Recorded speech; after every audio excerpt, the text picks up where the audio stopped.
Hey, lovelies. Have you ever misplaced a deck and then tried to find it? Oh, Lord. Yeah.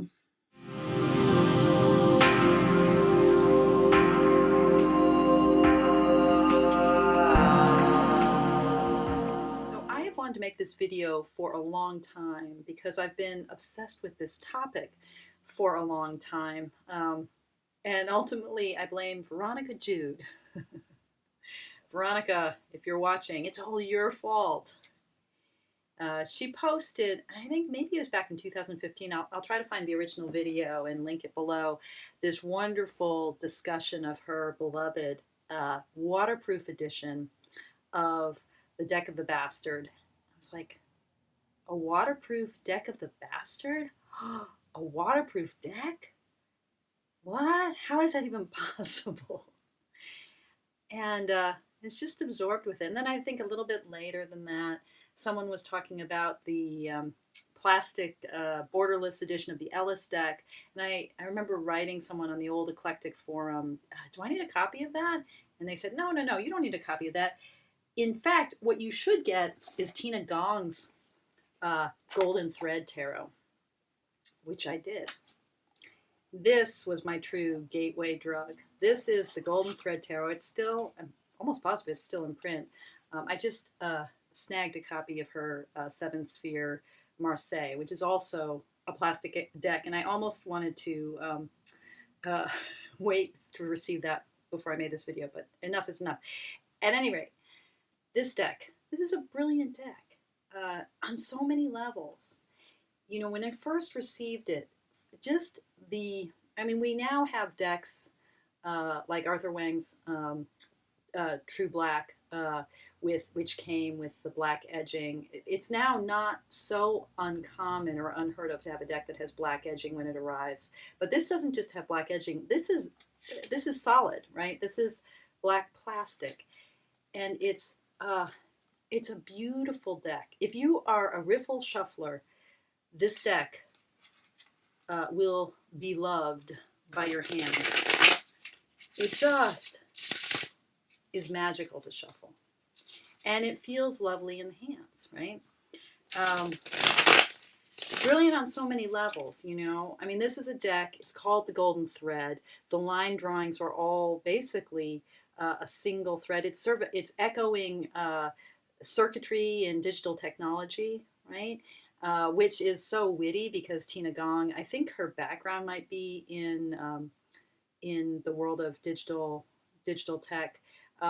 It has a brilliant app associated with it, so it was from the start conceived as a deck that would be multimedia, that would be the physical deck and then also a virtual object. And the Golden Thread, of course, you know, like Ariadne and the Labyrinth, Tina Gong's company is called Labyrinthos, and that idea of, you know, sort of a version of the hero's journey, you know, getting through to the center of the labyrinth, fighting the Minotaur, slaying our dragon, meeting our shadow, and then coming back out. What a brilliant metaphor for tarot, right? And this deck, just look at that inlaid gold. It's beautiful. It's actually perfectly executed. This deck is. It's perfect, and it's plastic. So, you know, how ironic, doubly ironic actually, to be a tarot person and to love plastic decks. Ironic in the first place because, like, you know, all tarot card slingers pretty much, you know, I'm obsessed with paper products. I love my beautiful cardstock, my linen finish, that's my favorite. The rose petal, you know, talking about GSM and, you know, the black core and I mean, how much time can we spend talking about paper? You know, and those of us who are also stationary fanatics with our washi tape and our bullet journals, I mean, we're fetishists, let's face it. We're fetishists for the world of dead trees. And yet, I actually think that my favorite kind of tarot deck is a plastic tarot deck. So, you know, since Veronica, since she planted the seed, I have been in search of the perfect plastic tarot deck. This one is pretty damn close. The first one the first one I purchased. So I want to go through all of my plastic tarot decks. There are not that many of them. Starting with this first one. Now, I was saying that my love of plastic decks is doubly ironic. Ironic in the first place because I fetishize the dead tree. I love my paper products, right? Also ironic because my sister is Susan Frankel, right? I'm Esther Frankel Tishman. Susan Frankel wrote this brilliant book about plastic and the dangers thereof. Oh, my wonderful sister. Yeah, I'm sorry, Susan. Oh. This book, by the way, it's wonderful. It's really, really a good read. My sister is an amazing writer, so highly, highly recommend. I might just put the link for that below as well. Okay, so it started for me seeing Veronica's video and then getting a copy of The Golden Thread. And then I think my very next purchase of plastic decks came much later with the Neo Rider. I got 2 copies of the Neo Rider. And, you know, Melissa Zupan has a really wonderful video about these decks. There's a bunch of them. And, you know, these are really cool decks. This, I think, is the Shadow Edition. And, you know, as Melissa points out much more eloquently and knowledgeably than I, part of what makes these decks so magical is the way that they use not just color, but also the texture, the different kinds of cross-hatching, smooth, the various ways in which the possibilities of printing that become available through plastic can expand the vocabulary of the imagery. And they're really pretty, but these are not fun decks. They're not fun decks to hold or to shuffle. In fact, I'm going to try to shuffle it. About half the time that I shuffle these decks, when I try to riffle shuffle them, the cards just go all catawampus. Now, you know, I can overhand shuffle, but even so, they're beyond slippery. And the edges are kind of sharp. So, you know, I don't really reach for these decks so much. I really love having them in my collection. This is, I have the Love Edition too, which is, it doesn't show up so well on film, but it's got these rose colors. There's so many videos about this deck, but you can see how the different patterning really enhances, you know, there you go. You can see the kind of cross-hatching and the shiny, smooth, and the matte. They're very smart decks. They use the medium well, but they're not fun to read with. So that's a problem. That's a problem. A deck needs to be fun to actually hold in your hand and to read with. My next purchase, and this was actually a gift, and I thought and hoped and prayed that this would be the deck for me. This is the Deck of the Bastard, and it is exactly the same edition that Veronica Jude portrayed on her channel, including the angel back. So, and no titles. And I love holding this deck. I love shuffling this deck. It's heavy. I don't know if you can hear that. It's beautiful riffle shuffle, and it just feels so solid and so substantial. And it's this way in which a plastic deck can just transcend what's possible with paper. But the quest continues. Every knight needs her quest, and my quest for the perfect plastic deck. The quest continues because the colors, and this isn't just my camera, especially in the minor arcana, the images that are still taken from Pixie's deck, they're really, really muddy. In the court cards and in the major arcana, where she's working from 2 different decks, the Itea and I think Soprafina, things are okay, but when it comes to, see how dark that is, and it's brighter in the quartz, but all of the Rider-Waite images, so the pip cards that aren't pips because they've got images, they're really dark. And I wrote Tarot by Seven and said, is there a problem here? And, did I get a bad batch? And she says, no, it's just the waterproof cardstock. It just, the color doesn't show up so well. It's a little bit darker, which I think is a problem. I still adore this deck. I still use it a bunch. I love reading with it. But it's just that, yeah, the quest continues. The Holy Grail, this be not it. Not quite, not yet. If you have any questions about plastic decks and whether the inks go, I mean, it's so solid. Like the images are not like spray painted on. This stuff is embedded. It's substantial. It's heavy, but the color balance was off on this, which I think was a problem. I think it's a correctable problem. But Tarot by Seven said, no, that's just how it is. Okay. Not quite the Holy Grail. Not yet. Not hardly. Almost. So then the next one, I was so thrilled when I found out that US Games actually was coming out with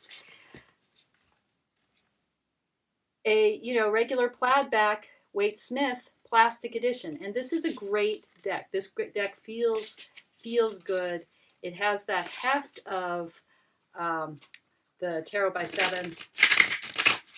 It shuffles really pretty darn well. It's not too slippery. It feels good in the hand.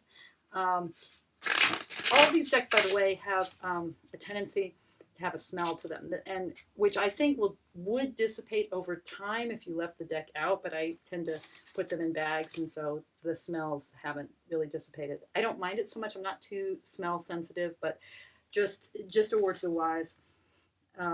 This deck, the Tarot by Sevens, Deck of the Bastard, the waterproof, the plastic version, and then US Games plastic edition of the Waite Smith.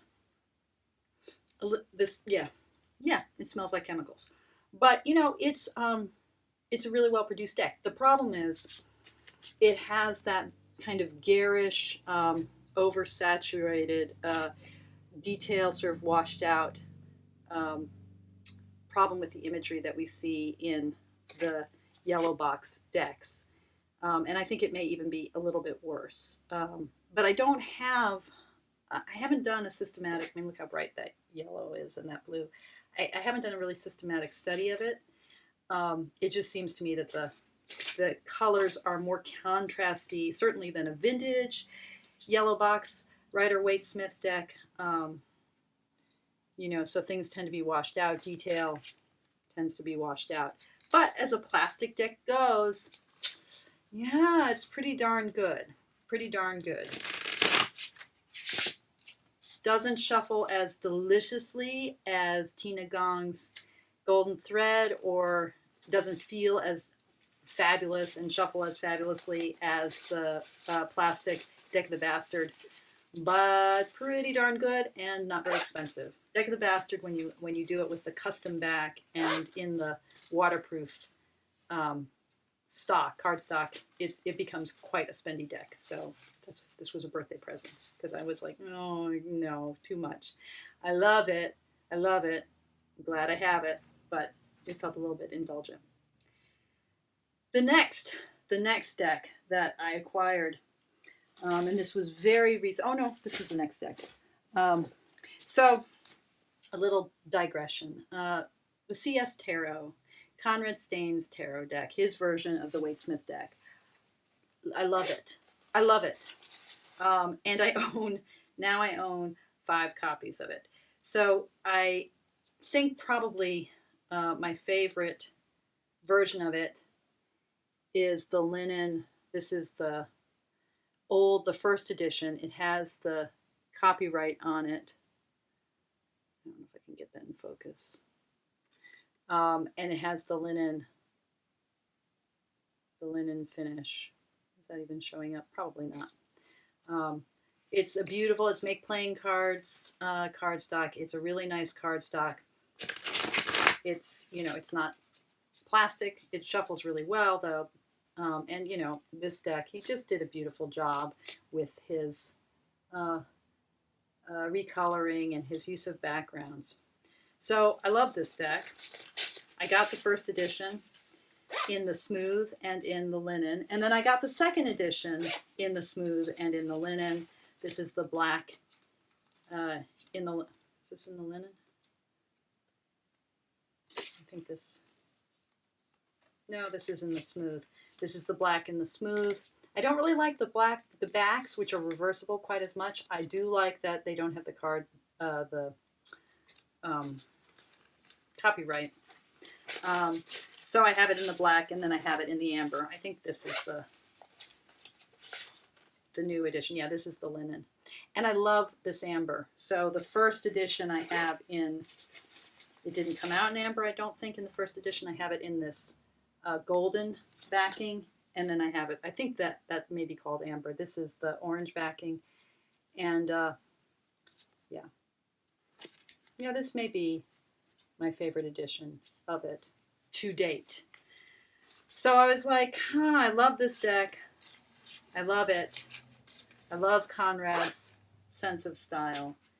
And then I heard that he, I think it was Masha, Musings by Masha, did a review of his Arnoux Besançon Tarot de Marseille. His version of that deck in plastic cardstock, the Make Playing Cards plastic cardstock. And I was like, oh, I must own. And so last summer, I got a copy of his plastic cardstock of the Arnoux. And this is a wonderful deck. The colors are quite muted because he, I mean, some of that's the original deck, and then some of that is his vintaging, his antiquing of it. So it's quite muted deck. Actually matches the walls of my meditation room. And at times I wish there was a little bit darker, maybe just a notch darker with the coloring. But I mean, look at Juno. So in this JJ, this Besançon version of the tarot, we have Jupiter and Juno, Jove and Juno instead of the Pope and Papus. Yeah, she's wonderful. So I love this deck, and I love the cardstock.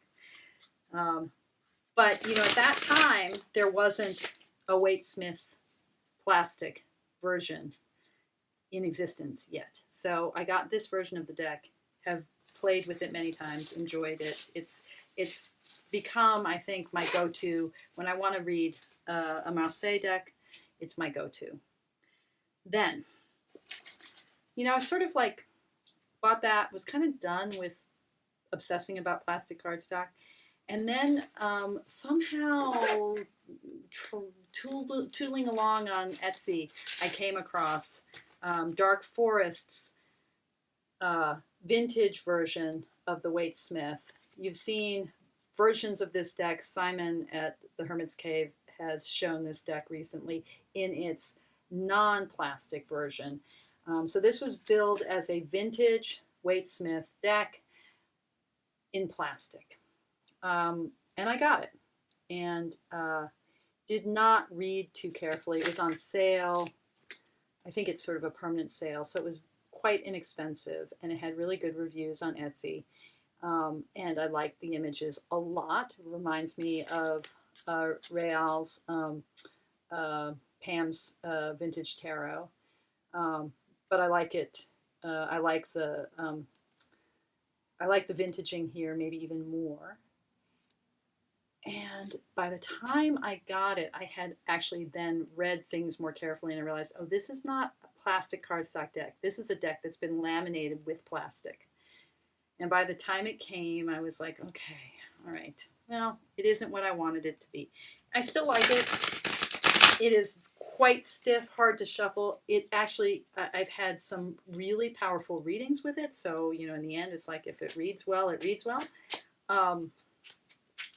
I really, you know, I will think about this deck and I'll think, oh, it's wah wah, it's laminated, it's not true plastic cardstock. It's so shiny. It's look, I mean, it's like clear nail polish shiny, right? I don't like, and then I'll pull it out and I'm like, oh, it's so beautiful. So, you know, I mean, look at that Queen of Swords. I love her. In fact, I love her. So, yeah, but it reignited my quest, the knight's quest for the Holy Grail of the perfect plastic cardstock. And I went back to Conrad Stain, you know? I went back to his brilliance, because now he too has a plastic cardstock Waite-Smith out there. And that is now what I have. Just arrived earlier this week. It is the orange back. It's exactly the same as this deck. It has a similar feel to the linen, but it's plastic. So it's that make playing cards plastic cardstock that riffles beautifully, that feels heavy and substantial, that glides through your hands, and the images are matte but deep. And so I think my quest is over. I think I now